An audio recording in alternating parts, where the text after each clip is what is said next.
Très souvent, quand on évoque la corruption, on l'imagine dans les sphères politiques ou financières.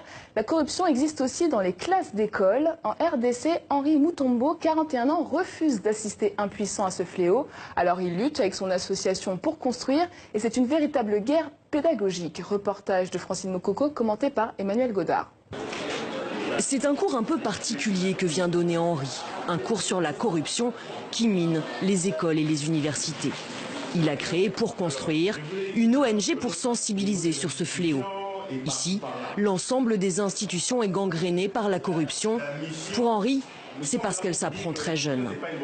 Vous savez, aujourd'hui, un enfant, un étudiant qui apprend par la corruption, cette personne est vouée véritablement à la disparition par rapport aux compétences. Travailler, étudier, il n'y aura plus besoin alors de corrompre. Henri l'a constaté, une fois dans les entreprises, les élèves corrompus ne sont pas capables de fournir le travail pour lequel ils ont été embauchés.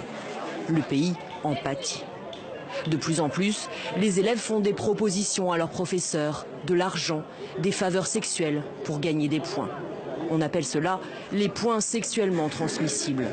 Oboul a déjà plusieurs fois été confronté à ces demandes. On ne peut pas échapper à ce genre de sollicitations. Le plus important, c'est pas seulement qu'on vous sollicite, mais est-ce que vous arrivez à faire la part des choses entre ces sollicitations et votre rôle et votre devoir en tant qu'éducateur. Parce qu'on n'apprend pas seulement à ces jeunes gens des histoires, des connaissances théoriques, on leur apprend également la vie. Mais certains professeurs proposent eux-mêmes d'aider les élèves.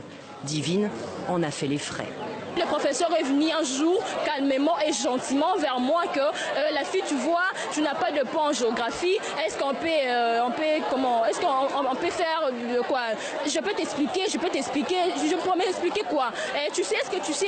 On t'a déjà entendu parler de rapports sexuels. J'ai dit non. Pourquoi? On m'aimerait un peu aborder sur le sujet parce que tu n'as pas de points. Peut-être on pourrait le pratiquer pour que tu puisses avoir de petits professeurs. Moi, je ne le fais jamais.